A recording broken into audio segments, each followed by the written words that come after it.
Today we're going to look at tying a knotless knot. So what we need for this demonstration is quite a large hook. I've got here a size 4 Aberdeen C hook with quite a nice large eye on it. We've then got some nice brightly coloured Daiwa sensor surf line, 18 pounds. We're going to take a length of that and snip the end off. And I'm going to put the end back into the slit so that it doesn't go all over the place later.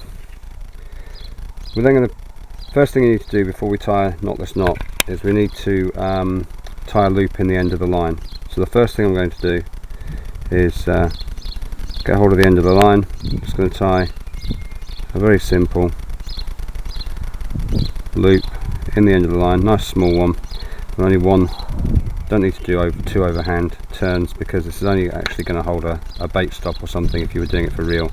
Obviously the line you'd use normally would be much thinner and the hook much smaller, but for the purposes of this demonstration I think that's fine. There we are, nice trimmed off small knot on a length of line. So the next thing we need to do is to get our hook. Now the thing to notice on a hook, and I'm not sure if you can see this, is that the bend of this hook, the actual material comes up here, round, and then loops back against the shank. Okay, so it's actually not a complete eye, it's a straight shank bent around the end. That's important to remember that, because the next part, push the line down through the top of the eye so that the little loop we've tied rests on the eye of the hook. We're then going to pull it back to position the length of the hair rig.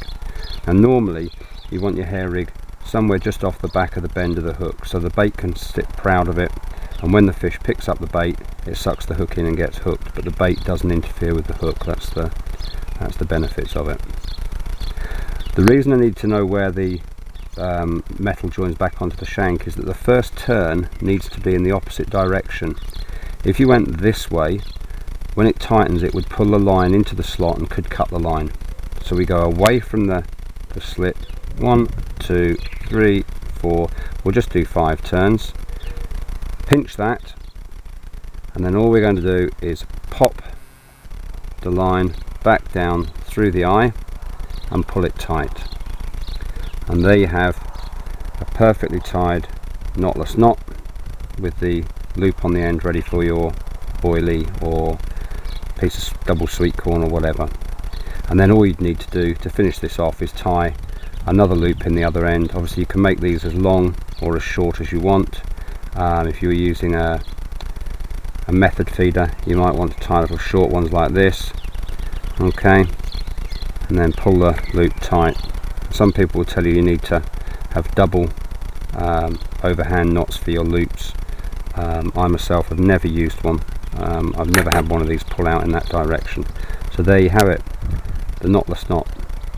Very easy to tie, very effective for catching carp.